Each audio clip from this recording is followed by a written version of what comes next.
बच्चे हैं शुगर खाने से भागते हैं। हमारे सेलेक्टर्स में अकल की कमी है। अच्छा, एनीवेज, तीसरी वो मिल नहीं इंपॉर्टेंट रही चीज है कि कहीं पे। आज है मेरी बर्थडे। अरे ठीक है ना, खुश हो। हैप्पी टू यू नवाज भाई। ये हैप्पी टू यू जरा कर दे Happy भाई, to happy you. Thank birthday you to thank you you. Nawaz अच्छा, भाई। अब यार ऑन ए वेरी सीरियस हाँ नोट, कल जो जिम्बाब्वे के अगेंस्ट मैंने परफॉर्मेंस देखी है विद अपना ICC T20 world cup 2026 only about 100 days ahead now, ये टीम अपनी टांगों में 9वीं 10वीं नंबर की टीमों के खिलाफ ही खड़ी हो सकती है पाकिस्तान की। और ये सेल्फ डिस्ट्रक्ट बटन दबा के इन्होंने इसका शराजे बिखेर दिया। T20 टीम की बात कर रहा हूँ। एक तो सलमान अली आगा 2.5 किलोमीटर दूर दूर है T20 टीम से। अब कल हुआ क्या है आपको मैं अगर हम उसमें देखें, जिम्बाब्वे तो जिस तरह आप जीते हो, वो तो एक कैच ड्रॉप हो गया नवाज का डीप मिड विकेट पे, तो आपको 2 मिल गई, फिर वेस्ट आए नो बॉल में 2 मिल गया, और उसके बाद एक मिसफील्ड का चौका उस्मान को मिल गया। अदरवाइज अब जिम्बाब्वे से भी ये मैच हार गए हुए थे। अब जो इम्पोर्टेंट फैक्टर है वो ये है कि आपका साहबजादा फरहान ओपन करता है, बाउंड्रीज बहुत अच्छी लगाता है, छक्के चौके, बट उसका स्ट्राइक रेट नहीं होता क्योंकि वो मैक्सिमम डॉट बॉल्स खेलता है और 49.3% डॉट बॉल रेशियो है उसका। Saim Ayub is the only international modern player जो कि ठीक है थोड़ा इनकंसिस्टेंट इम्पैचुअस आपको नजर आता है, लेकिन वो है, उसमें सारा पोटेंशियल है and he should be around and he should be there. Babar Azam regardless, कल फिर वो इन स्विंगर पे आउट हो गया बगैर रन किए, निकाला गलत था रिजवान को और बाबर को, अब बाबर को लाए अब गलत थे। अब प्रॉब्लम ये है कि ये एक सिमेट्रिकल सी चीज बन जाती है क्योंकि बाबर भी पावर हिटर नहीं है। चौथे पे सलमान अली आगा का आना मीन तबाही, क्योंकि फखर जमान T20 क्रिकेट में ना एज एन ओपनर ना नंबर 2 या 3, तो उसका 150 का स्ट्राइक रेट है नंबर 4 पे और मैक्सिमम परफॉर्मेंसेस उसकी नंबर 4 पे है। आगा को अकोमोडेट करने के लिए आपने फखर को कल 5 पे कर दिया। अब आते हैं, कल उस्मान ने मैच विनिंग इनिंग्स खेली है, बहुत अच्छा खेला, जो 28 गेंदों पे 37 किया, लेकिन उस्मान टॉप टीम्स के अगेंस्ट इंटरनेशनल क्रिकेट में एक्सपोज हो चुका है, उसकी टेक्निक और मेथड जो है वो नहीं कामयाब हो पाएगा। मोहम्मद नवाज की बैटिंग, हालांकि इज प्योर बैट्समैन, वो बैटिंग ऑलराउंडर है और वो एक वाहिद बंदा लगता है जो इसकी गेम अवेयरनेस भी है, जो सिचुएशनली बहुत अच्छा खेल रहा है। अगेन आपने सिलेक्शन गलत की थी जब लेके आए थे, but he is your best player for the last year और सो, उसको ऊपर अपॉर्चुनिटी दें। इसी तरह फ़हीम अशरफ को ज़ाया किया हुआ है, इब्रार को रखते हैं निकाल देते हैं, शदाब को लाने के चक्कर में आपने आगा को कप्तान बनाया। और यार शदाब डिजर्व करता है T20 क्रिकेट में आना, इस टीम में आना हैंड्स डाउन, लेकिन आप कप्तानी के चक्कर में टीम के तो तबाही ना टीम की निकाले ना।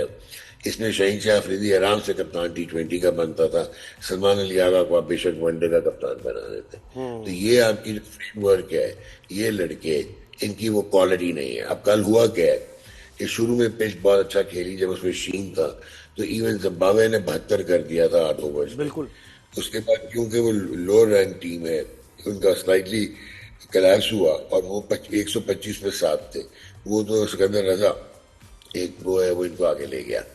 एंड देन आपके क्या हालात थे, आप पावर प्ले में 31 पे 3 थे, जो बातें करते थे इंटेंट की और पावर हिटिंग की, इसलिए हमने निकाल दिया रिजवान को और बाबर को। ये वो टीम है जिसमें स्पेशलिस्ट विकेट कीपर ही नहीं है। तो अब वो आपने गोलकीपर रखे हुए हैं, आपने वो रखे हुए हैं, स्टॉपर रखे हुए हैं।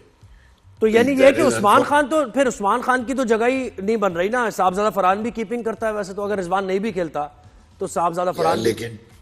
लेकिन Sahibzada is not a wicket keeper. उसने 8 या 9 मैचों में अपने पूरे करियर में कीपिंग की है। तो ये भी तो स्टॉप गैप ही लगता है मुझे, उस्मान खान भी कोई स्टॉप गैप सही अरेंजमेंट है। एब्सोल्युटली, यही तो मैं आपको कह रहा हूँ। अच्छा, अब होगा क्या, आप जब थोड़ा प्रेशर में आएंगे, एक तो आपको इंट्रैक्टेबिलिटी से हटना चाहिए, आगा को ड्रॉप करना चाहिए, और आप जिसको भी आपने कप्तान बनाना है बनाए ताकि टीम का बैलेंस तो वापस आए।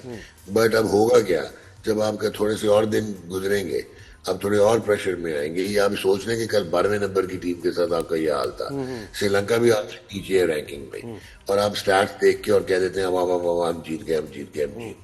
या आप तो वो है जो सेलिब्रेट कर रहे थे तो हांगकांग 6 जीतने के बाद, जब बाबे खेलते हमारे जैसे। So at the end of the day आपको इंटेलेक्चुअल ऑनेस्ट डिसीजन लेके, अगर अब रिजवान को भी वापस ले आए स्पोर्ट्स T20 में, तो इसका मतलब है कि 2 साल आपने जाया कर दिए and you are back to square one. अब एक लड़का है जो कि दरवाजे पे नॉक नहीं कर रहा, वो दरवाजा तोड़ चुका हुआ है। He should walk in like me, that is मां सदाकत।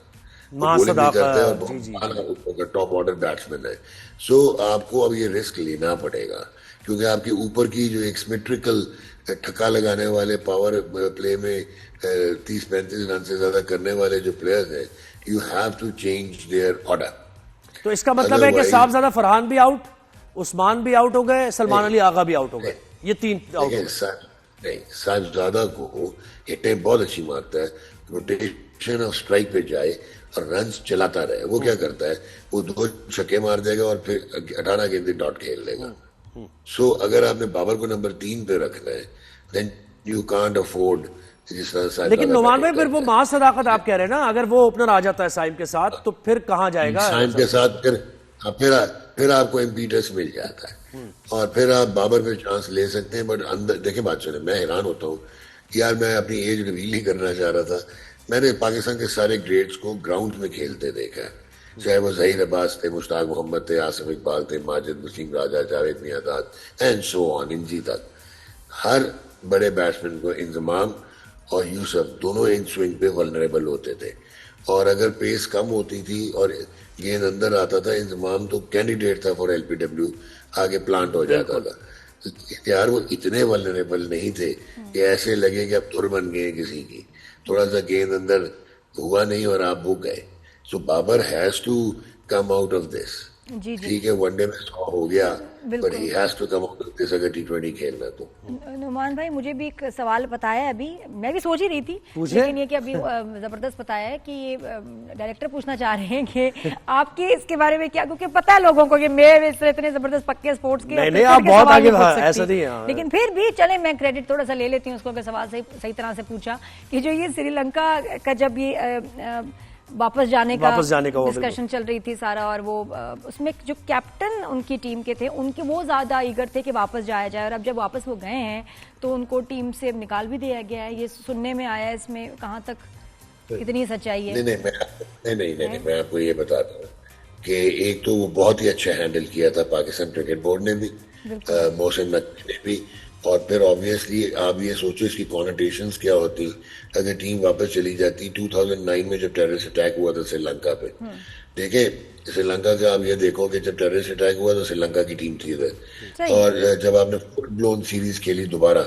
2019 में तो श्रीलंका ही आया था, और बीच में भी श्रीलंका ने आके एक T20 खेला था कराची में, या वनडे खेला था, तो उन्होंने आपकी हेल्प भी बड़ी की। अभी वो सब सिक्योरिटी रीजन पे, क्योंकि आप ये सोचो कि इन पे इंडिविजुअल प्रेशर इसलिए होता है कि जो श्रीलंकन क्रिकेट बोर्ड है ना, वो वर्चुअल लैप डॉग है BCCI का और जे शाह का। आप देखें ना वो कितना कंपनसेशन होता है। विमेन वर्ल्ड कप है तो श्रीलंका में होगा, 2026 का मेल वर्ल्ड कप है तो श्रीलंका में होगा, एशिया कप है तो श्रीलंका में होगा। लेकिन उनके कैप्टन के खिलाफ कोई एक्शन हुआ है कुछ, क्योंकि he was eager to go back?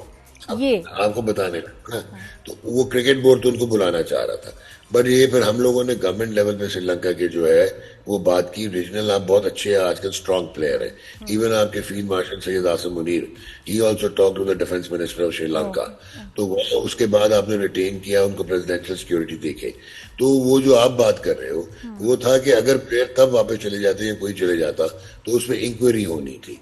अभी चले था श्रीलंका और Asitha Fernando, they were not fit, so they had quit the T20 team and they had gone back. सही है, मतलब ये ये ऐसा नहीं है कि इसकी वजह से। अच्छा अनुमान भाई, आपको चीजें खुशखबरी मैं आपको सुनाती हूँ।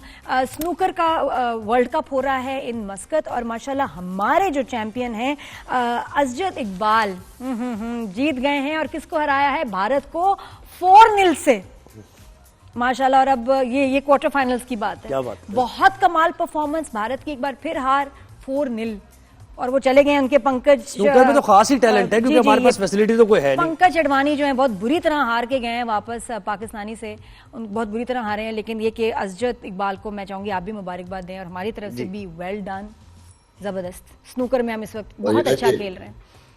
ये बड़ी अनफॉर्चुनेट चीज है कि हमारी स्पोर्ट्स जहाँ पे हम इंडिविजुअल ब्रिलियंस वाले लोग पैदा करते हैं। हमने वर्ल्ड चैंपियन मोहम्मद यूसुफ किया, आसिफ किया, और अभी आप ये देखें अजद इकबाल ने, तो हालांकि कोई फैसिलिटी नहीं है। अब आपने वो जब में देखा था वे उनको फंड्स देना, इनको देने चाहिए। नुमान भाई बहुत शुक्रिया, अल्लाह आपको सेहत दे, लंबी उम्र दे, खुशियां दे। और केक अपने, हाँ खैर और हाँ केक भिजवा भिजवा दीजिएगा हमारा केक। अब तो वैसे कॉल करें कुछ तो पहुंच जाता है। हाँ, आपके पास है 2 घंटे, राइडर आ जाता है, राइडर इधर ही है। सॉल्टेड कैरेमल बहुत मुफीद है, उसमें चीनी भी थोड़ी सी कम मिल्क भी हो जाता है, शुगर फ्री हो जाए तो ज्यादा अच्छा है नोमान भाई, इट्स ओके। और मेरे ख्याल 4 पाउंड काफी रहेगा। हाँ ठीक है, लोग खाएंगे, सारे टीम मेंबर भी थोड़ा बहुत टेस्ट शुक्रिया। कर लेंगे, तो दुआएं देंगे आपको। आपके हिस्से का भी हम खा लेंगे। सही। सालगिरह है तो फिर केक के बगैर अच्छा 3 नहीं मिल्क लग रहा। होना चाहिए, 3 तो मिल्क वो भी वो बहुत मीठा होता है, सॉरी। अच्छा खैर, नहीं कम मीठे वाला, कम क्रीम वाला, केक पे चीनी डिसाइड महंगी कर हो लेते गई हैं, है। फिर उसके बाद हम आपको कम्युनिकेट हैप्पी करेंगे टू क्या करना है। नोमान भाई जी।